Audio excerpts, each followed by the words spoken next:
Hi everyone. So today we are going to start the topic tuberculosis. So this is the second lecture of our bacterial infection series. तो zone सा हमारा tuberculosis का topic है ये हम दो parts में कवर करेंगे। इस पार्ट के अंदर हम मेजरली इंट्रोडक्शन और पैथोजेनेसिस को कंप्लीट करेंगे। So without any further delay, let's get started. TB is an infectious granulomatous disease. Infectious granulomatous disease. Granulomatous का मतलब है टीबी के अंदर cell mediated hypersensitivity reaction के कारण हमारे पास ग्रैन्युलोमा जोन सा हमारा ट्यूबरकल है उसकी फॉर्मेशन होगी जो हम आगे जाके देखेंगे। So TB is majorly caused by mycobacterium tuberculosis. M tuberculosis basically TB cause कर रहा है। What all are the reasons that are affected? Most commonly हमारे लंग्स अफेक्ट होंगे। उसके बाद हमारे पास आ जाता है intestines, bones, joints, skin, meninges जो हमारी ब्रेन की लेयर्स होंगी, कुछ lymph glands and some other tissues as well. जोन सा हमारा माइकोबैक्टीरियम ट्यूबरकुलोसिस है ये एक ह्यूमन बॉडी के अंदर काफी ईयर्स तक रह सकता है, डोरमेंट रह सकता है मेजरली। डोरमेंट का मतलब होता है that the bacteria is still staying there without showing any sort of clinical manifestations. Body के अंदर वो प्रेजेंट होगा बट कोई भी सॉर्ट ऑफ क्लिनिकल मैनिफेस्टेशन वो प्रोड्यूस नहीं कर रहा होगा। ऐसे इंडिविजुअल्स को हम क्या कहते हैं? Asymptomatic carriers. Now let's look at a major point that is the etiology of TB।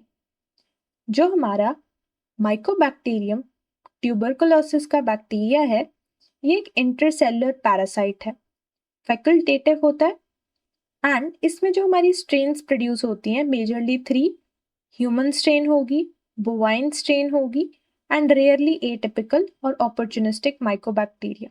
सो जो हमारी ह्यूमन स्ट्रेन है ये ज़्यादातर इन्फेक्टेड स्पूटम के कारण ट्रांसफर हो रही होगी from one person to other.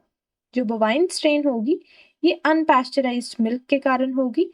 अगर किसी हेल्दी इंडिविजुअल ने अनपैस्चराइज्ड मिल्क कंज्यूम कर लिया है, अगर उसमें बोवाइन स्ट्रेन में हमारे पास माइकोबैक्टीरियम ट्यूबरकुलोसिस प्रेजेंट है, इससे जो हमारा हेल्दी इंडिविजुअल है वो इन्फेक्टेड हो जाएगा। रेयरली एटिपिकल या अपॉर्चुनिस्टिक माइकोबैक्टीरिया पल्मोनरी या फिर हमारे पास जनरलाइज्ड वे के अंदर हमारी बॉडी को इफेक्ट कर सकते हैं। ज़्यादा ये इम्यूनो कॉम्प्रोमाइज्ड पेशेंट्स के अंदर हो रहा है जिनकी इम्यूनिटी ऑलरेडी लो है, ये हमें उसमें देखने को मिलता है। The microbiology of mycobacterium tuberculosis. So mycobacterium tuberculosis rod shaped होता है, थिन है, एरोबिक है and then it is an acid fast bacilli.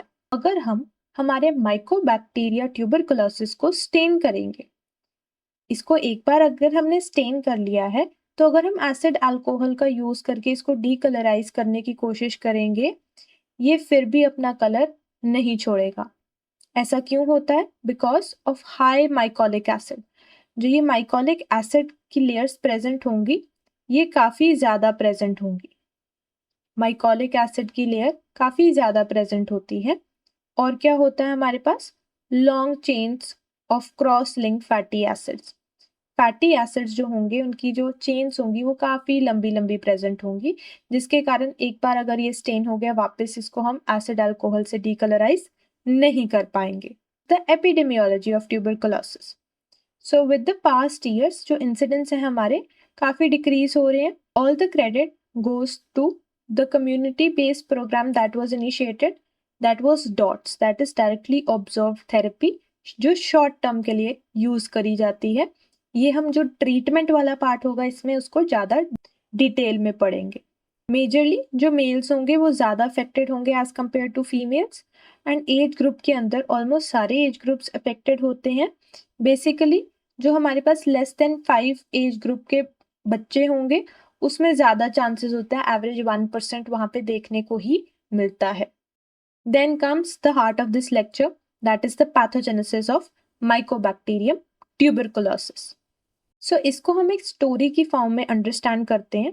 सबसे पहले होगी entry of mycobacterium tuberculosis.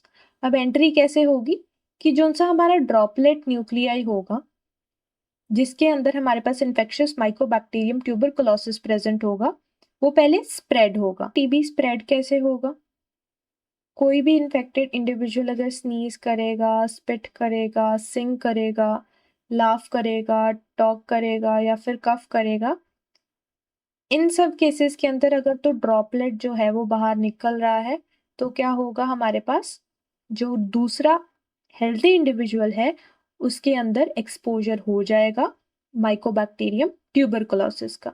Simply अगर ये सारी चीजें हो रही हैं, अगर ड्रॉपलेट जो है हमारा दूसरे हेल्दी इंडिविजुअल के अंदर जा रहा है, उसके कारण हमारे पास टीबी स्प्रेड हो जाता है। So it is a contagious infection. Until now we have studied the first entry वाला पार्ट, जो हमने देखा है कि एंट्री कैसे हो सकती है एक हेल्दी इंडिविजुअल के अंदर।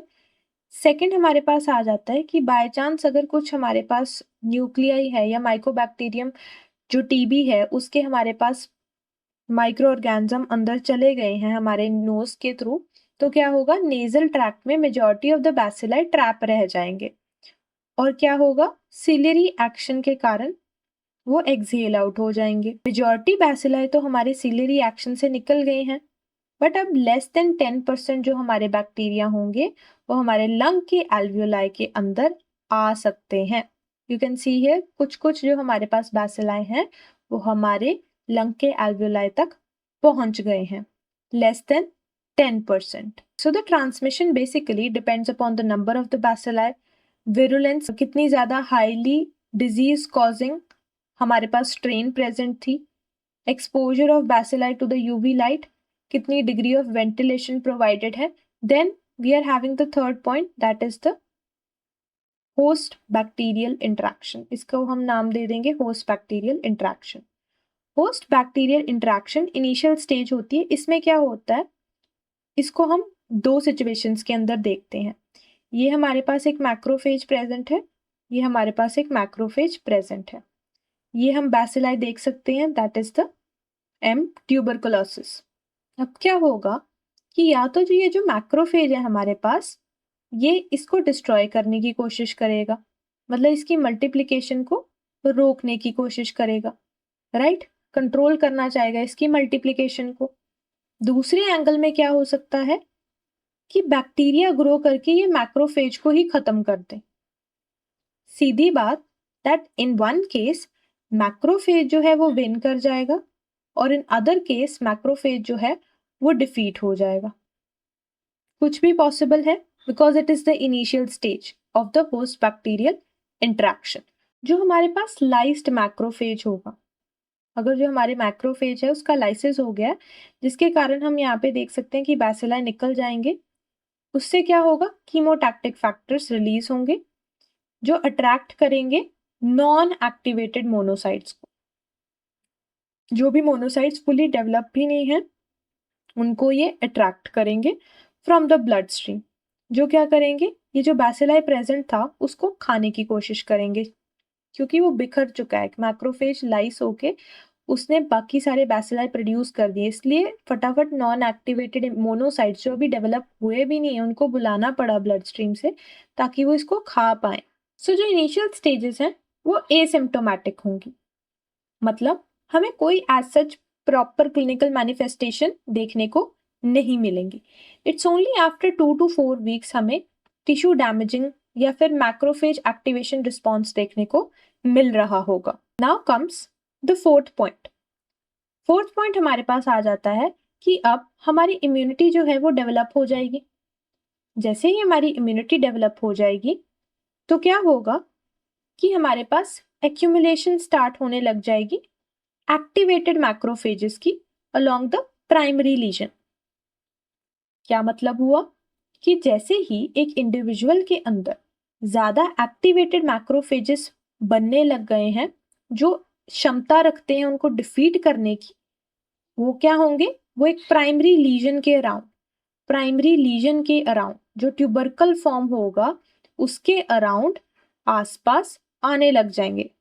सी है, जैसे यहाँ पे टी सेल्स दिख रहे हैं हमें, ये जो हमारे पास एक्टिवेटेड मैक्रोफेजेस होंगे या मोनोसाइट्स जो एक्टिवेटेड थे वो आसपास उसके आने की कोशिश करेंगे। डू रिमेंबर दैट कि एक जो ट्यूबरकल है it is a characteristic feature जो हमारे सेल मेडिएटेड इम्यूनिटी के कारण बन रहा होगा। सो जो ट्यूबरकल होगा इट ओनली डेवलप्स जब होस्ट की रेजिस्टेंस जो है काफी ज्यादा हाई होगी, मतलब उसकी इम्यूनिटी काफी अच्छी होगी, तभी हमारे पास एक ट्यूबरकल फॉर्म हो रहा होगा। सो एक हार्ट ट्यूबरकल की अगर हम बात करें, इसमें क्या क्या प्रेजेंट होगा। So here we can see कि हमारे पास कुछ एपिथेलॉइड सेल्स प्रेजेंट होंगे, इसके बाद हमारे पास कुछ लिम्फोसाइट्स प्रेजेंट होंगे, लैंगहन्स जाइंट सेल्स प्रेजेंट होंगे एंड सम फिब्रोब्लास्ट ये भी प्रेजेंट होंगे।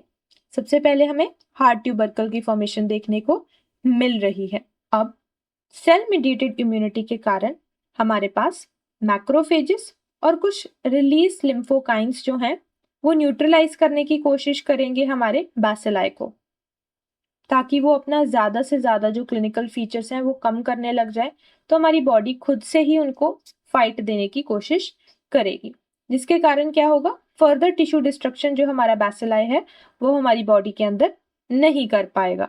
अब हमें कुछ लेटर स्टेजेस के अंदर क्या देखने को मिलेगा, एक सॉफ्ट ट्यूबरकल की फॉर्मेशन देखने को मिलेगी।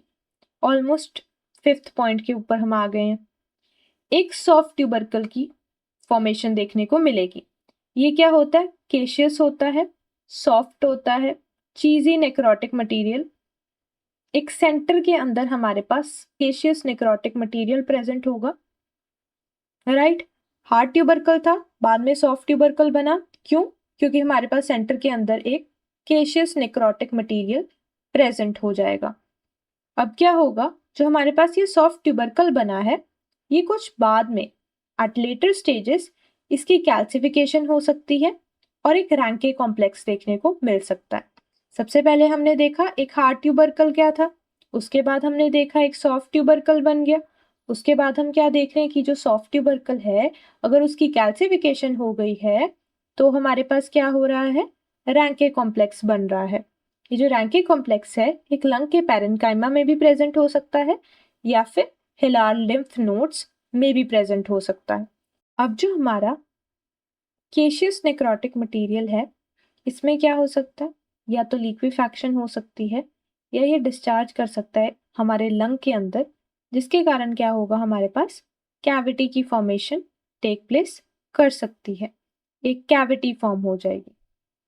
क्या हुआ है, अगर तो केशियस नेक्रोटिक मटेरियल लिक्विफैक्शन अगर उसकी होगी है या वो लंग के अंदर डिस्चार्ज हो गया है तो हमारे पास एक ऐसी कैविटी की फॉर्मेशन हमें देखने को मिल सकती है। और अब ये जो हमारी कैविटी फॉर्म कर चुकी है ये भी फर्दर 2 केसेस में जा सकती है, या तो हमारे पास फाइब्रोसिस या कोलैप्स हो सकती है स्पॉन्टेनियस हीलिंग के चलते हुए, और दूसरा क्या हो सकता है कि हमारी कैविटी है वो कैल्सिफाई हो सकती है, और अगर हमारी कैविटी कैल्सिफाई हो जाएगी तो उसके अंदर बैक्टीरिया आराम से रह सकता है।